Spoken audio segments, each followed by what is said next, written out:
کتب حدیث میں سب سے زیادہ فضیلت کی حدیث ہے مولا علی شیر خدا کی. کیا شان پائی ہے، کیا مرتبہ پایا. 9 سال عمر تھی جب کلمہ پڑھا تھا. ویسے میرا تو خیال یہ ہے کہ یہ شروع سے کلمہ پڑھتے تھے اس لیے کہ پلے ہی حضور کی گود میں. 9 سال کی عمر تھی جب باقاعدہ حضرت علی نے کلمہ پڑھا. 9 سال کی عمر. اللہ کے محبوب نے کل صحابہ کو بٹھا کے کہا، اپنے کل رشتہ داروں کو، اہل قریش کو، کہ میں اللہ کا رسول ہوں تو کون کون میرے ساتھ چلے گا. کھانا کھانے سارے آ گئے. جب کہا نا تعاون کون کرے گا تو سب چپ کر گئے. جب کہا نا میں اللہ کا رسول ہوں تو پیچھے کون چلے گا. آگے لگ کے چلنا بھی آسان ہوتا ہے، ساتھ مل کے چلنا بھی آسان ہوتا ہے. مشکل ہوتا ہے پیچھے پیچھے چلنا، وہ مشکل ہوتا ہے، وہ نہیں لوگ چل پاتے. کون پیچھے چلے گا، میں اللہ کا نبی ہوں. تو سانپ سون گیا، لوگ خاموش ہو گئے. تو حضرت علی کہتے ہیں میں چھوٹا تھا، قد بھی میرا چھوٹا تھا، عمر 9 سال تھی، کھجور کھا رہا تھا، کرتا لمبا پہنا تھا. جب کوئی نہ بولا تو حضرت علی کہتے ہیں میں نے پوری کھجور بھی نہیں کھائی، ابھی منہ میں تھی، باقی کی میں نے ویسے ہی ساری نکال لی، بعد میں کھا لوں گا. اور وہ کھجور میں نے جیب میں ڈال لی کہ دیر نہ ہو جائے. اور آپ فرماتے ہیں میں پنجوں کے بل کھڑا ہو گیا اور میں نے دونوں بازو کھڑے کر کے کہا یا رسول اللہ یہ نہیں نہ بولتے. ابو لہب، عتبہ، عتیبہ، شعبہ، ابو سفیان نہیں نہ بولتے تو نہ بولے. حضور آپ پریشان نہ ہو، انا حافظو کا یا رسول اللہ، انا ناصرو کا یا رسول اللہ. حضور میں ہر دشمن کے مقابلے میں آپ کی حفاظت کروں گا، دین کے ہر کام میں میں آپ کی مدد کروں گا. کہاں حضرت علی نے دوستی لگائی، کہاں 9 سال کی عمر میں کہاں دوستی. پانی پرن سہیلیاں رنگا رنگ کڑے پر پریا اس دا جانیے جس دا.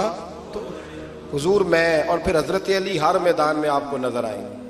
ہر میں، بدر میں بھی مولا علی، احد میں بھی مولا علی، خندق میں بھی مولا علی. خیبر والے دن آنکھیں دکھتی تھی پر میرے حبیب نے فرمایا اسے بلاؤ، جھنڈا بھی اسے ہی دینا ہے اور فتح بھی اللہ اسی کے ہاتھ پہ عطا فرمائے.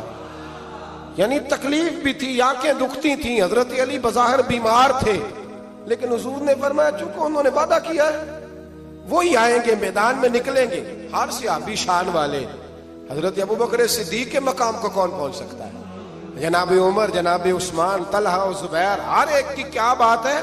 لیکن میرے نبی کریم علیہ الصلوۃ والسلام نے ہر میدان میں انہیں یاد کیا اور وہ ہر میدان میں پہلی صف میں نظر آئے. 63 سال عمر تھی حضرت علی کی. کوفے کے بازار سے گزر رہے تھے، ایک کافر نے آ کے خنجر مارا اور جناب علی المرتضیٰ شیر خدا کی داڑھی سے جب خون نکلا نا، وہ 9 سال کی عمر میں وعدہ کیا تھا کہ میں دین کا مددگار بنوں گا. اور جب 63 سال کی عمر میں زخم لگا کوفے کی گلی میں تو جناب علی نے اپنا خون دیکھا اور جب زمین پہ گر رہے تھے تو پتہ کیا کہہ رہے تھے؟ فزت برب الکعبہ. لوگوں رب کعبہ کی قسم میں کامیاب ہو گیا، میں نے آج اپنا وعدہ نبھا دیا. لے سجنا اسا توڑ نبھائی، لے سجنا اسا توڑ نبھائی تے جان دتی راہ تیرے.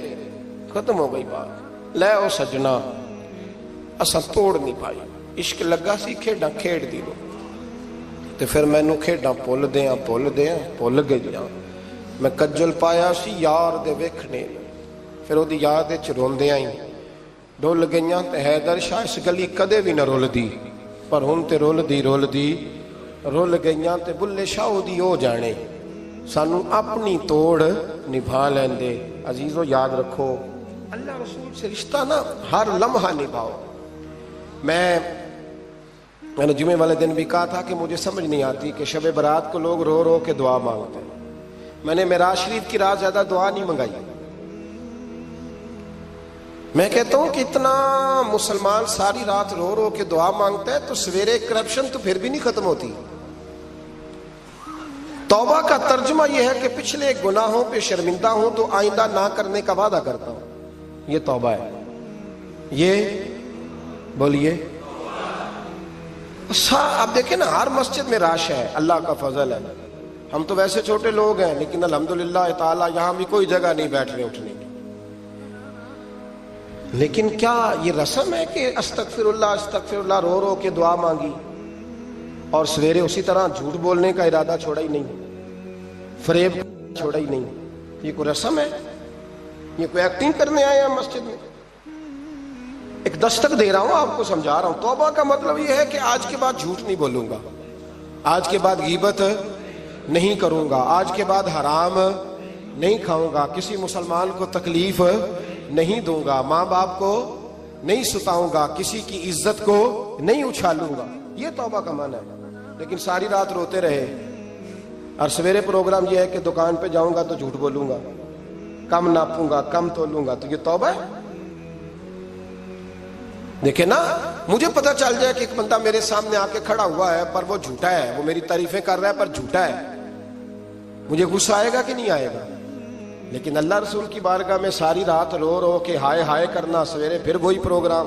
نبی پاک صلی اللہ تعالی علیہ وسلم کی نگاہ فیض سے جن لوگوں کی تربیت ہوئی اور پھر انہوں نے اپنے علم سے، اپنی حکمت سے، اپنی دانائی سے اور اپنی بے پناہ جرت اور بہادری سے دنیا میں بہترین نمونہ چھوڑا، ان میں سے ایک بڑا نام حضرت مولا علی شیر خدا کا ہے. بالعموم ہم یہ دیکھتے ہیں کہ جو لوگ بہت زیادہ بہادر ہوتے ہیں نا، میدانوں کے ہوتے ہیں، لڑنے، جہاد کرنے، جد و جہد کرنے کا مزاج رکھتے ہیں، ان کا علم سے شغف نہیں ہوتا. پڑھنا لکھنا، دانائی کی بات کرنا، حکمت کی بات کرنا ان کا کام نہیں ہوتا، وہ تو میدان کے لوگ ہیں. اور جو لوگ کتاب کے، علم کے، اس معاملے کے ہوتے ہیں، ان میں کئی دفعہ ایسا ہوتا ہے اللہ ماشاءاللہ کہ وہ لوگ کتاب کے تو ہوتے ہیں، علم حکمت کے تو ہوتے ہیں، لیکن میدان کے اندر تلوار لے کے بنفس نفیس شامل ہونا ان کے بس کی بات نہیں ہوتی. لیکن تاریخ میں حضرت مولا علی شیر خدا ایک عجیب فضیلت والی شخصیت ہیں کہ وہ اگر علم کی بات کریں تو ان سے زیادہ دانا کوئی نہیں، حکمت کی بات کریں تو ان سے زیادہ بہترین بات کرنے والا کوئی نہیں، ان کے پاس بیٹھا جائے تو انسان کی تربیت کرنے والا ان سے اچھا مربی نظر کوئی نہیں آتا. یہ ساری باتیں بھی مسلمہ ہیں، لیکن اگر وہ تلوار لے کے میدان میں نکل آئیں تو دیواریں ہلتی رہتی ہیں اور در کانپ جاتا ہے، اور علی کا نام سن کے اب بھی خیبر کانپ جاتا ہے. تو ایک تو حضرت علی شیر خدا رضی اللہ تعالیٰ عنہ کی زندگی میں یہ دو باتیں کہ علم، حکمت، دانائی، جذبہ، شوق جہاد کے لیے، اور پھر میدان کے اندر ثابت قدمی. اور تیسری بات جو بڑی متاثر کن ہے اور اپنی طرف کھینچتی ہے وہ یہ ہے کہ ان کی سادگی، ان کا عجز، ان کا خلوص، ان کا بالکل نارمل زندگی گزارنا، عام لوگوں کی طرح اپنے روزمرہ کے معاملات کو سر انجام دینا. جو آدمی کسی غیر معمولی حیثیت کا مالک ہو جاتا ہے نا، اس کا اٹھنا بیٹھنا عام لوگوں جیسا نہیں رہتا، اس کا کچھ نہ کچھ پروٹوکول ہو جاتا ہے، کچھ نہ کچھ اس کی آؤ بھگت ہو جاتی ہے. دو چار لوگ اس کے لیے کھڑے ہونے لگ جائیں تو اس کے ذہن میں بھی بات آتی ہے کہ میں کچھ چیز ہوں، اللہ معاف فرمائے. لیکن بالکل ایک سادہ زندگی، عام لوگوں کے لیے دستور عمل، یہ تین باتیں بڑی متاثر کن ہیں. آپ دیکھیے، سب سے پہلے تو ایک بات سمجھیں، اللہ تعالیٰ نے قرآن مجید میں فرمایا کہ ان الذین آمنوا وعملوا الصالحات سیجعل لهم الرحمن ودا. فرمایا بے شک وہ لوگ جو ایمان لائے اور جنہوں نے نیک اعمال کیے، رحمان لوگوں کے دلوں میں ان کی محبت پیدا فرما دے گا. حضرت عبداللہ ابن عباس رضی اللہ تعالیٰ عنہ فرمایا کرتے تھے اس آیت کا پہلا مصداق حضرت علی شیر خدا ہے. کیوں؟ اس لیے کہ حضرت علی شیر خدا فرماتے ہیں، بخاری مسلم میں فرماتے ہیں، مجھے قسم ہے اس ذات کی جس نے زمین چیر کے دانہ پیدا کیا ہے، مجھ سے رحمت عالم صلی اللہ علیہ وسلم نے وعدہ فرمایا کہ علی یاد رکھنا تم سے صرف مومن ہی پیار کرے گا، اور جس سینے میں تمہارا بغض ہوگا وہ سینہ مومن کا نہیں منافق کا ہوگا. تم سے مومن پیار کریں گے، مومنوں کے دلوں میں کشش ہوگی تمہارے لیے، ان کے سینے کشادہ ہوں گے تمہارے حق میں. حضرت مولا علی شیر خدا کی محبت، ان کا نام آئے تو دل ٹھنڈا ہو جائے، آنکھوں میں روشنی آئے، چہرہ روشن ہو جائے، تو معنی یہ ہے کہ ایمان مضبوط ہے دل میں. اور اگر بندہ کمزور ہونے لگ جائے، اگر اس کی کیفیات کوئی اور رنگ پیش کرے، تو معنی یہ ہے کہ ایمان سینے میں مضبوط نہیں ہے.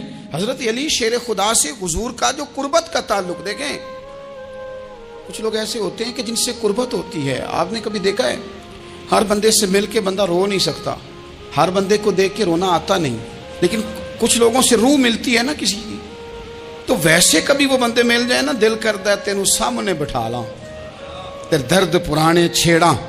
کچھ لوگ ایسے ہوتے ہیں جن کے ساتھ حضور تشریف فرما ہیں. حضرت علی شیر خدا کہیں گئے ہوئے ہیں تو محبوب کیا فرماتے ہیں؟ فرماتے ہیں اللہ اس وقت تک میرے پاس حضرت اسرائیل کو نہ بھیجنا جب تک میں علی سے ملاقات نہ کر لوں. دعائیں ہو رہی ہیں کہ میری جب تک ملاقات نہ ہو جائے میرا جانے کا وقت نہ آئے.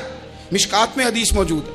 تو سرور کائنات علیہ السلام کا جو ان کے ساتھ قربت ہے، حضور کا جو ان سے پیار ہے، حضور نے ہر مہاجر کو ایک انصاری کا بھائی بنایا. انصار کے اندر حضور نے بھائی چارہ قائم فرمایا، اور یہ تاریخ کا وہ والا بھائی چارہ ہے جس کی نہ اس سے پہلے کوئی مثال ہے، نہ قیامت تک دوبارہ کوئی مثال دی جا سکتی ہے. بھائی جب سگے بھائی جب شادی شدہ ہو جاتے ہیں نا، ان کی اپنی اپنی جیبیں ہو جاتی ہیں، اپنی اپنی گفتگو ہو جاتی ہے. 6 ماہ کے بچے کے بارے میں بھی وہ کہنے لگ جاتے ہیں میں نے بچوں کا بھی تو کچھ بنانا ہے نا. انہیں بالکل اب وہ چیزیں نظر آنی بند ہو جاتی ہیں جس میں والدین اور بہن بھائی شامل ہوتے ہیں. وہ کہتے ہیں میرے بھی تو بچے ہیں. لیکن یہ بھائی چارہ مہاجرین اور انصار کا اتنا زبردست اور معنی خیز ہے. حضور نے بھائی چارہ قائم فرمایا. سگے بھائیوں کو وراثت دینا مشکل ہوتا ہے. بڑا کہہ رہا ہوتا ہے کمائی تو میں نے کی تھی، چھوٹا کہہ رہا ہوتا ہے کہ باہر تو پہلے میں گیا تھا. جھگڑے. لیکن یہ تاریخ اسلامی کا وہ بھائی چارہ ہے کہ جن میں برادری، قبیلہ، رنگ، نسل، علاقہ ایک نہیں، پر ہزاروں قومیں وجود میں آئیں. دہر میں خشک و تر کے رشتے سے ہم نے بنیاد دوستی رکھی، یاد خیر البشر کے رشتے سے. اور اقبال نے جن انداز میں اس مضمون کو بیان کیا ہے وہ انداز ہی نرالا ہے. اقبال فرماتے ہیں خاص ہے ترکیب میں قوم رسول ہاشمی. بننے میں کوئی ان کی ترکیب بھی کوئی خاص ہے. حضور نے بھائی بھائی بنا دیا. اب بھائی جن کو دینی اسلامی مذہبی بھائی بنایا ہے وہ دوسرے بھائی کے بارے میں کیا ذہن رکھتا ہے؟ وہ کہتا ہے کہ میرے بھائی میرا کاروبار بھی آدھا تیرا، جائیداد بھی آدھی تیری، کیونکہ تو میرا بھائی ہے تو تو رسی لے کے پیمائش کر لے، میں اپنا گھر بھی بانٹ کے آدھا تجھے دینا چاہتا ہوں. جب اس قدر زیادہ لوگوں کی نظریاتی پختگی ہوئی اور لوگ اس قدر زیادہ مزاج رکھنے لگے تو پھر ایک خاص قربت کا ماحول وہاں نظر آیا. پھر وہ جو مہاجر بن کے آئے تھے اور بہت زیادہ جن لوگوں نے جہاد کیا تھا، جد و جہد کی تھی، گھر بار چھوڑے تھے، پھر ان لوگوں کو زیادہ دشواری نہیں ہوئی، زیادہ آزمائش نہیں ہوئی دل لگانے میں اور مدینے میں رہنے میں. بڑی آسانی سے وہ لوگ وہاں رہنے لگے اور بڑی جلدی ان کا مدینے سے اور اہل مدینہ سے پیار بڑھ گیا. تو میرے عزیز بھائیو، حضور نے ہر انصاری اور مہاجر کو ایک دوسرے کا بھائی بنا دیا، سب کو بنا دیا. حضرت علی رہ گئے. اب یہ تو دونوں مہاجر ہیں. حضور بھی مکہ شریف سے آئے ہیں، حضرت علی بھی. بظاہر تو دونوں مہاجر ہیں، اگرچہ ساری زمین کے مالک رسول پاک ہیں. سب کو بھائی بھائی بنا دیا. تو اب ہر بندے کو بھائی مل رہا ہے اور بھائی بڑے پیارے ہوتے ہیں. میں کئی دفعہ کہتا ہوں کہ بھائی بڑے پیارے ہوتے ہیں. کچھ قدورتیں دنیاوی طور پر معاذ اللہ دلوں میں آ جاتی ہیں، لیکن بھائی کا درد جو بھائی محسوس کر سکتا ہے وہ بھی دوسرے کو محسوس نہیں ہوتا. تو حضرت علی جب کسی کے بھائی نہیں بنائے گئے تو رو ہی پڑے. اتنے دلیر بندے تھے پر بھائی کی ضرورت بندہ اتنی محسوس کرتا ہے، اس کو بھائی سے لگاؤ اتنا زیادہ ہوتا ہے کہ مولا علی رو پڑے. مشکات میں موجود روئے. حضور نے فرمایا کیوں روتے ہو؟ عرض کی حضور آپ نے سب کو ایک دوسرے کا بھائی بنایا ہے، میں رہ ہی گیا ہوں، مجھے کسی کا بھائی نہیں بنایا. اب وہ آنسوؤں میں لپٹی ہوئی وہ بات حضرت علی نے عرض کی تو محبوب نے فرمایا علی انت اخی فی الدنیا والآخرہ. فرمایا علی تو میرا بھائی ہے اور نرا دنیا میں نہیں، تو دنیا اور آخرت میں میرا بھائی ہے. تو میرا بھائی ہے دنیا میں بھی اور آخرت میں. تو حضرت مولا علی شیر خدا کرم اللہ تعالی وجہہ الکریم کے جو فضائل ہیں، جو ان کے خصائص ہیں، ان کی جو فضیلت کی باتیں، میں نے جیسے کہا کہ انہیں بڑی زیادہ دلچسپی تھی میدان جہاد سے، شوق شہادت ان کا دیدنی تھا. ایک موقع پر نبی پاک صلی اللہ تعالی علیہ وسلم نے ارادہ فرمایا کہ حضرت علی کو اپنا نائب بنا کے مدینہ منورہ میں چھوڑ کے جایا جائے. محبوب کریم علیہ السلام جب بھی تشریف لے جاتے تھے تو کسی ایک کو نائب بنا کر مدینہ منورہ میں چھوڑ جاتے. حضرت عبداللہ ابن مختوم رضی اللہ تعالیٰ عنہ کو بھی ایک دفعہ حضور چھوڑ کے گئے. تو ایک جنگ کے موقع پر محبوب نے حضرت علی شیر خدا سے کہا کہ آپ کو میں اپنا نائب بنا کے یہاں چھوڑ کے جاتا ہوں. یہاں لوگ جان چھڑاتے ہیں. کام کا جب وقت آتا ہے, میدان میں نکلنے کا وقت آتا ہے تو جان چھڑاتے ہیں, اور وہ کہتے ہیں کہ باقی سارے کام لے لو, جب وقت مشکل آئے تو پھر ہمیں کام نہ بتاؤ. اب مشکل وقت ہے, جہاد میں جانا ہے. حضرت مولا علی شیر خدا کرم اللہ تعالی وجہہ الکریم کو حضور نے فرمایا کہ اس دفعہ میرا ارادہ بنا ہے کہ تمہیں چھوڑ کے جاؤں. تو حضرت علی کو چھوڑ کے جایا جا رہا ہے, ان کو مدینے میں رہنا ہے, میدان میں نہیں جانا. عام آدمی کتنا پسند کرتا ہے کہ میں آرام سے رہوں گا, لیکن حضرت علی کو اتنا شوق تھا میدان جہاد کا, اتنی تڑپ تھی ان کے دل کے اندر کہ عرض کرنے لگے یا رسول اللہ صلی اللہ تعالی علیہ وسلم, رو پڑے, کہنے لگے حضور ساری دنیا میدان میں جہاد کرے گی اور میں یہاں عورتوں اور بچوں کے پاس رہوں گا, میں یہاں عورتوں اور بچوں کے بیچ وقت گزاروں, حضور مجھے لے کے جائیں. تو وہاں بھی حضور نے محبت کی بات سمجھائی. فرمایا علی, جب حضرت موسیٰ کوہ طور پہ گئے تھے تو اپنے بھائی جناب ہارون کو چھوڑ گئے تھے, تو تم بھی تو میرے لیے اسی طرح ہو نا جس طرح موسیٰ کے لیے ہارون تھے.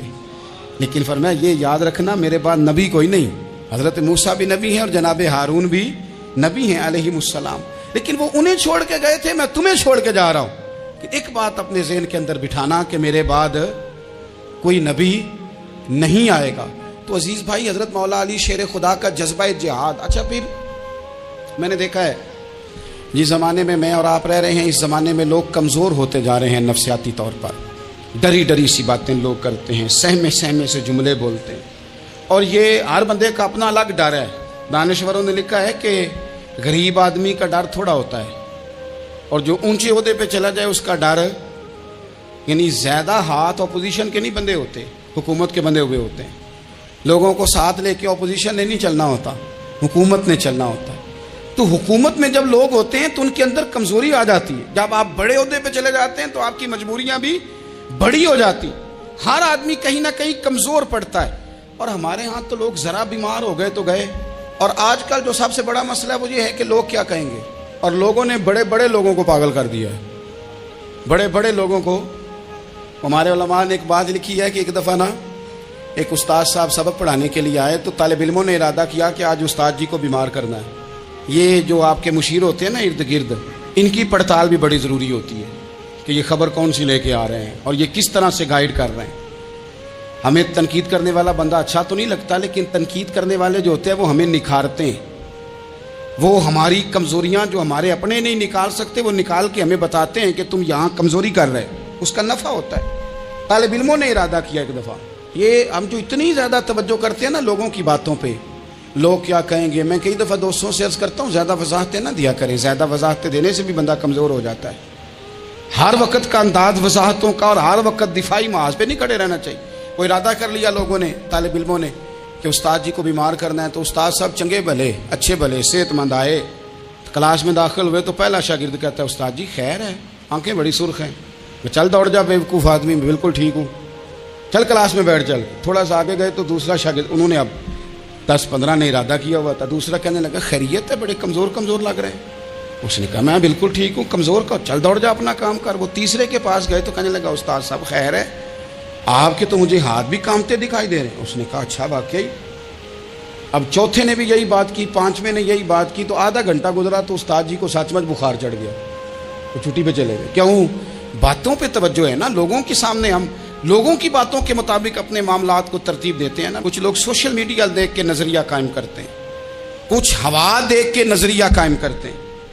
وہ قائد اعظم محمد علی جناح کی ایک بات نہیں بھولتی کہ انہوں نے کہا تھا, ہندو لیڈر جو تھا جس کو لوگ گاندھی کہتے تھے, اس سے کہا تھا تیری اور میری سیاست میں فرق ہے, تو لوگوں کا رجحان دیکھ کے فیصلہ کرتا ہے, اور میں, قائد اعظم کہنے لگے, میں فیصلہ کر کے لوگوں کا رجحان ادھر کر دیا کرتا ہوں.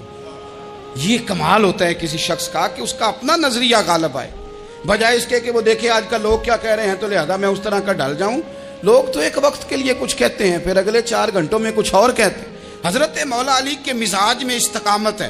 اور جو لوگ جو بہت زیادہ پراپوگنڈا کرتے ہیں اور بہت زیادہ کسی کے بارے میں بات کرتے ہیں, ان کا وہ مزاج نہیں, ان کی وہ طبیعت نہیں, وہ اپنے حساب سے فیصلہ کرتے. ایک شخص تھا عمر بن عبد ود, 90 سال کا بوڑھا, لیکن جب تلوار لے کے میدان میں آتا تھا تو 1000 آدمی کے مقابلے میں لڑتا تھا. اور لوگ جگہ جگہ یہ کہتے تھے تو اس طرح ہے جس طرح عمر بن عبد ود لوگوں کو ڈراتا ہے تو اس طرح ہو گیا. یہ اس کے ارد گرد کے لوگ اس کی مثالیں دیتے تھے. جنگ خندق جب ہو رہی تھی تو یہ مقابلے میں آ گیا. تو حضرت علی المرتضیٰ شیر خدا کرم اللہ تعالیٰ وجہ الکریم بھی تشریف فرما تھے. اب پورے عرب کے اندر اس کے بارے میں یہ کہا جاتا تھا کہ اس سے نہ لڑو، وہ تو خونخوار ہے، وہ تو درندہ ہے، وہ تو جنگلی شیر کی طرح آتا ہے، وہ تو کاٹ کھانے کو دوڑتا ہے، اس سے کون لڑے. ایک خیال تھا. اور وہ پراپوگنڈا بعض اوقات اتنا زیادہ کسی کے بارے میں ہوتا ہے کہ ذہن میں بچے لوگ آتے ہیں نا بچہ دم کرانے کے لیے تو کہتے ہیں پیر صاحب بڑا ضدی ہے، کسی کی بات نہیں مانتا، باقی بچے ٹھیک تھے، یہ تو بڑا ہی نالائق نکل آیا ہے. تو میں کہتا ہوں کہ آپ اس کے سامنے یہ والی باتیں نہ کریں، یہ پکا ہو جائے گا کہ میں ضدی ہوں. تو آپ ذہن بنا رہے ہیں اس کا کہ تو اس طرح کا ہے. ذہن بنا دیا لوگوں نے کہ عمر ابن عبد ود کے مقابلے میں کوئی نہیں آ سکتا. خندق میں یہ آیا، اس نے للکارا مسلمانوں کو، آؤ وہ تمہاری جنت کدھر ہے جس کے بارے میں تم کہتے ہو کہ ہم شہید ہوں گے، تو آؤ میرے مقابلے میں نکلو. جب اس نے پہلی دفعہ للکارا تو ابھی بات ختم نہیں ہوئی تھی کہ مولا علی تلوار لے کے اللہ اکبر کہتے کھڑے ہو گئے. حضور نے فرمایا بیٹھ جاؤ. حضرت علی پھر بیٹھ گئے. وہ پھر پکارا اٹھو کوئی میرے مقابلے میں، تو مولا علی شیر خدا پھر کھڑے ہو گئے. پھر کھڑے ہو گئے. حضور نے فرمایا بیٹھ جا. ایک شخص نے کہا علی یہ عمر بن عبد ود ہیں. فرمایا مجھے پتا ہے. نہیں سمجھے آپ بات، میں آپ کو سمجھا کے لایا ہوں پیچھے سے کہ پراپوگنڈا کرتے ہیں نا لوگ، ہو آگے نہ جانا، یہاں کرنٹ بڑا زیادہ ہے، وولٹیج بڑے سخت ہیں، تو آگے نہ بڑھنا. بھائی کیا ہو جائے گا، اٹھ باندھ کمر کیوں ڈرتا ہے، پھر دیکھ خدا کیا کرتا ہے. حضرت علی تیسری دفعہ اس نے کہا نا ہے کوئی، تو حضرت علی پھر اٹھے. اب تو رسول پاک صلی اللہ تعالی علیہ وسلم نے تھپکی دی. بعض جگہ یہ ہے کہ حضور نے خود تلوار تھمائی، سر پہ امامہ باندھا اور حضور نے فتح یابی کی دعا فرمائی. حضرت علی گھوڑے پہ بیٹھے نکلے اور جب اس کے سامنے گئے تو جا کے کہنے لگا میرا پتہ ہے. حضرت علی فرمانے لگے تو اپنا چھوڑ، میرا پتہ ہے تجھے، مجھے تو جانتا ہے. کہنے لگا میں 1000 کے مقابلے میں اکیلا لڑتا ہوں. حضرت علی شیر خدا فرمانے لگے پتہ نہیں تو کن سے لڑتا رہا ہے، جانے وہ کون ہے جن سے تو لڑتا رہا ہے، وہ کون 1000 تھے جو تیرے مقابلے میں آتے تھے، پتہ نہیں. تو کہنے لگا میرا نام میری ماں نے عمر بن عبد ود رکھا ہے. فرمایا چھوڑ تو، میری ماں نے میرا نام حیدر رکھا ہے. کہنے لگا تیری عمر چھوٹی ہے، کوئی بڑا لا. فرمانے لگے یہ تو جب ہنجے میں پنجہ ملے گا تو پتہ چلے گا عمر کس کی چھوٹی ہے. ابھی تو کہانیوں سے متاثر کرنا چاہتا ہے، تو چاہتا ہے کہ تو پریشر ڈالے اور میں تیری بات سنوں. تو مقابلے میں آ، ڈینگے نہ مار، کہانیاں نہ سنا. دیواریں ہلتی رہتی ہیں اور در کانپ جاتا ہے. علی کا نام سن کے اب بھی خیبر کانپ جاتا ہے. تو مقابلے میں آ، تو باتیں بنا رہا ہے، کہانیاں سنا رہا ہے. وہ کہنے لگا تو بچہ ہے، میں چاہتا نہیں تیرا خون بہاؤں. تو حضرت علی کہنے لگے میں بڑے دن سے پریشان ہوں کہ کسی بے ایمان کا خون بہایا کیوں نہیں، میرا بڑا دل کر رہا ہے تیرا خون بہاؤں. اس نے بڑی زوردار ضرب لگائی. غصے میں اتنا پاگل ہوا کیونکہ اس کے بارے میں معروف تھا کہ وحشی مزاج آدمی. اتنا سخت پاگل ہوا غصے میں کہ اس نے اپنے گھوڑے کے پیر کاٹ ڈالے. پہلے تلوار گھوڑے کو دے ماری، اس کو کاٹ کے دوڑا. یہ کیوں کرتے تھے لوگ، عرب کے لوگ اس وقت یہ کام کرتے تھے کہ ہم نے گھوڑا ہی مار ڈالا ہے تاکہ ہم بھاگ نہ سکیں. کہتے ہیں نا کشتیاں جلا دی ہیں کہ اب واپس جانے کا راستہ ہی بند ہو جائے. گھوڑے کے پیر کاٹ ڈالے کہ بھاگنا نہیں. اور بڑی زور سے اس نے ضرب لگائی حضرت علی پر. حضرت علی نے جب روکی تو وہ ڈھال ٹوٹ گئی حضرت مولا علی کی، اور آپ کے امامے کو اس کی تلوار بھی لگی. آپ نے فرمایا دکھا لیا تو نے زور، اب میری باری ہے. حضرت مولا علی شیر خدا کا قد بظاہر چھوٹا تھا.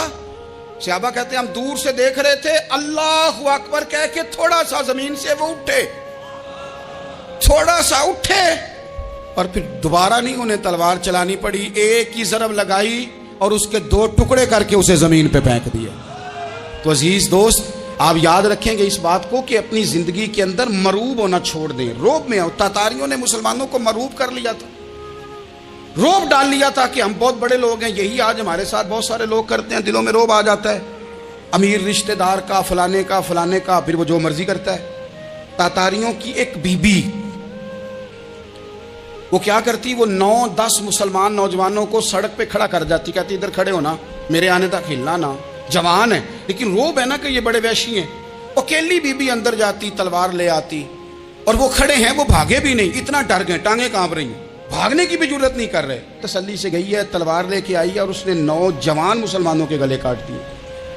اس روب سے نکلیں باہر. نوجوانوں سے کہتا ہوں نکلو. اور جن لوگوں نے دنیا میں انقلاب برپا کیا وہ غریب گھروں کے تھے.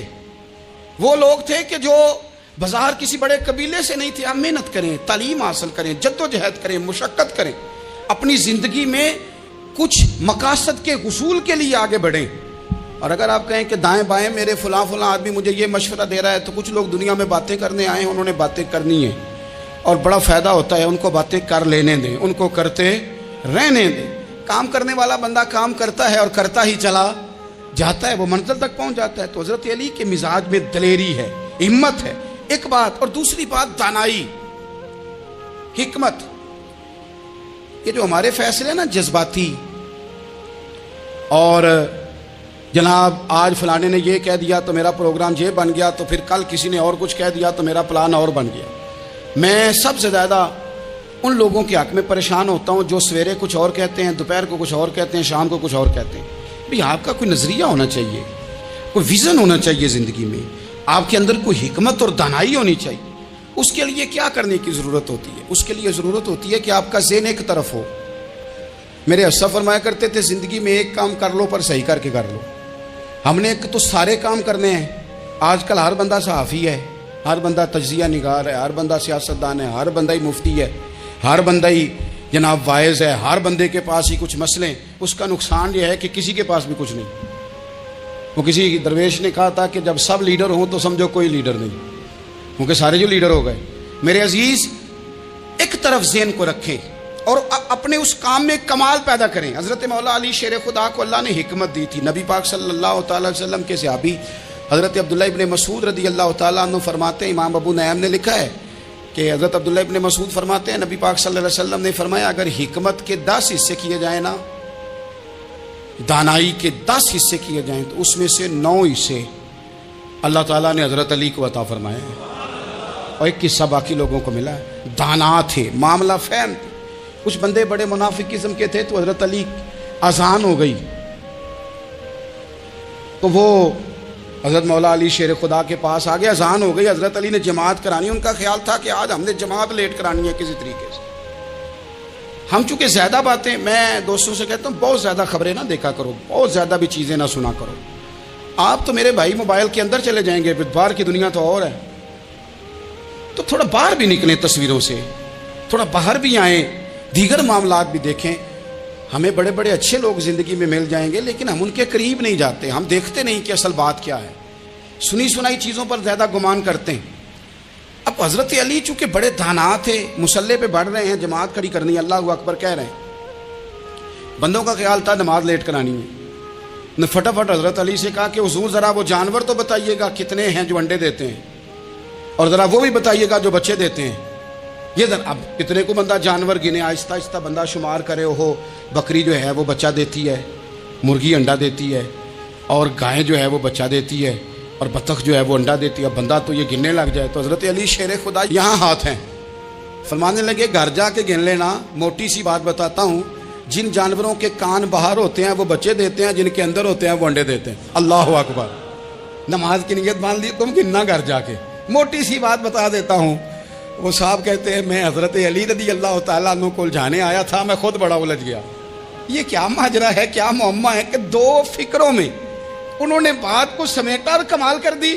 کہنے لگے گھر جا کے گننا, یہاں ٹائم نہیں, نماز کا وقت ہے. بس جن کے کان اندر ہے نا وہ انڈے دیتے ہیں, اور جن کے باہر ہیں وہ جا جا کے حساب کرنا. آپ ڈھونڈ لیں, تلاش کر لیں, چلے جائیں ماہرین کے پاس, پر شیر خدا شعر ہی ہے. حضرت مولا علی کے جملوں میں کمال ہے, ان کی دانائی, ان کا تدبر, ان کی حکمت, ان کا فہم, ان کی فراست, ان کا کمال. ایک شخص بڑی دور سے آیا, اس نے کہا حضور مجھے نا لمبی باتیں یاد نہیں رہتی, 2 باتیں بس بتا دیں میں عمل کروں تو زندگی بن جائے, 2 باتیں. تو حضرت علی فرمانے لگے لمبی امیدیں نہ لگانا, لمبی امیدیں نہ لگانا, موت کا پتہ نہیں کب آ جائے گی. منصوبہ بندی ضرور کرنا آنے والی نسلوں کے لیے, اپنی ذات کے لیے لمبی امیدیں نہ باندھنا, یہ بھی کر لوں گا, یہ بھی کر لوں گا. ہم ریٹائر نہیں ہوتے زندگی بھر, پلان پہ پلان, پلان پہ پلان. تو اگر ہم پلان کر رہے ہوتے ہیں تو جو ہمارے نیچے ہوتے ہیں وہ ہمیں ریٹائر کرنے کا پلان کر رہے ہوتے ہیں. اولادیں تک والدین کو کمزور کرنے کے در پہ ہوتی ہیں کہ اب یہ ہٹے تو ہماری باری آئے. حضرت علی فرمانے لگے 2 کام، ایک تو لمبی امید نہ باندھنا، اور دوسرا فرمایا اپنے نفس کی خواہش کی پیروی سے بچنا. دنیا میں رسوا وہ لوگ ہو جاتے ہیں جو اپنے نفس کی خواہش کی پیروی کرتے ہیں، وہ بزدل ہو جاتے ہیں جو خواہشات نفسانی کے پیچھے بھاگتے ہیں. یہ کام نہ کرنا. تو دانائی اللہ تعالیٰ نے انہیں دی.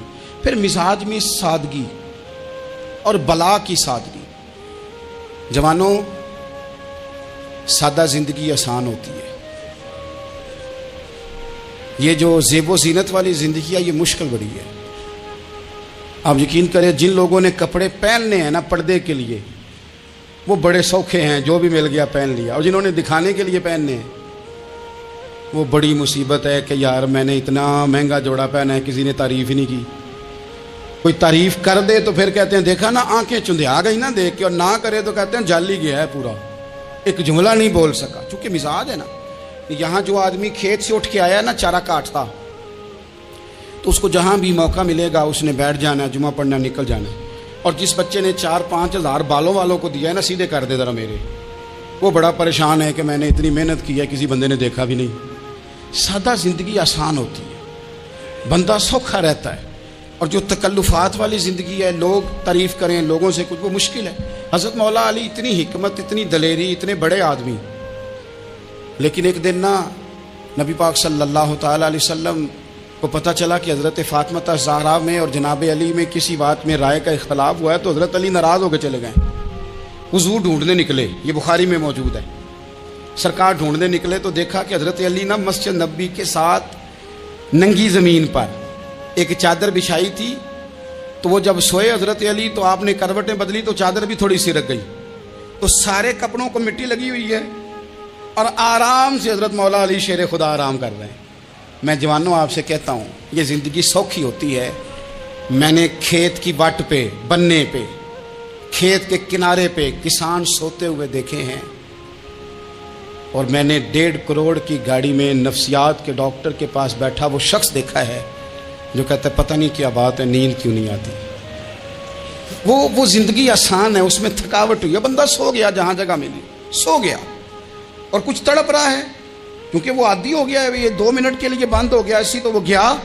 حضرت علی وہاں آرام سے، سارے کپڑوں کو مٹی لگی ہے. میں مولا کائنات کی بات کر رہا ہوں، میں شیر خدا کی بات کر رہا ہوں، میں اسد اللہ کی بات، امام المشارق والمغارب کی بات کر رہا ہوں.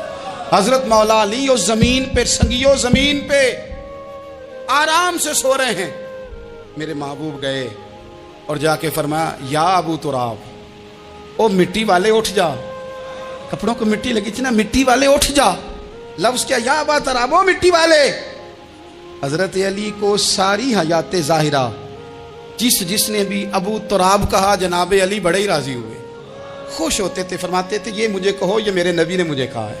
اور مٹی والے اٹھ جا. آپ کی زندگی کی جو سادگی ہے، میں آپ سے عرض کروں ہمارے تکلفات ہمارے اپنوں کو بڑا پریشان کرتے ہیں. ایک داماد وہ ہوتا ہے جو جہاں بٹھاؤ بیٹھ گیا، تو بوڑھا سسر بھی سکون میں ہے، ساس بھی آرام میں. اور ایک وہ ہے کہ جو ہر بات میں بگڑتا ہے کہ یہ چادر میرے شایان شان تھی جو بچھائی ہے، تو پتہ نہیں ہے میں کون صاحب ہوتا ہوں، تم نے میری مرضی کے مطابق فلانا کام نہیں کیا. آپ یقین کریں سسر بیچارہ ادھار پکڑتا پھرتا ہے کہ داماد صاحب آ رہے ہیں، ہر بات میں رٹا، ہر بات میں جھگڑا. میرے پاس سنگی دور دراز سے آتے ہیں تو میں دیکھتا ہوں کہ اپنا اپنا لہجہ ہے. تو کچھ لوگ اتنے میٹھے، اتنے پیار والے آتے ہیں کہ یوں محسوس ہوتا ہے کہ جیسے ان کے لیے آپ کو کوئی تکلف کرنے کی ضرورت نہیں. اور کچھ ایسے ہیں کہ آپ کو سرانے کھڑے ہونا پڑتا ہے کہ جناب کی چائے جلدی لے آئیں. مزاج نازنی پہ بعض چیزیں گراں گزرتی ہیں. تو بھائی جب آپ سادہ اور آسان ہو جاتے ہیں تو آپ دوسروں کے لیے بھی دشواری کم پیدا کرتے ہیں. حضرت علی شیر خدا کہتے ہیں بھوک لگ گئی تھی، بھوک بڑی لگ گئی اور حالات غربت کے تھے، آزمائش تھی. تو فرماتے ہیں کہ میں نے سوچا مزدوری نہ کر لیں. ہم کیا کرتے ہیں، جو زیادہ غریب ہے وہ مانگ لیتا ہے، جو درمیانے طبقہ کا وہ ادھار لے لیتا ہے. حضرت مولا علی نے کیا فرمایا مزدوری نہ کر لیں چونکہ حالات کچھ اور تھے. تو حضرت مولا کائنات شیر خدا کرم اللہ تعالیٰ وجہ الکریم فرماتے ہیں یہ سادگی دیکھیں.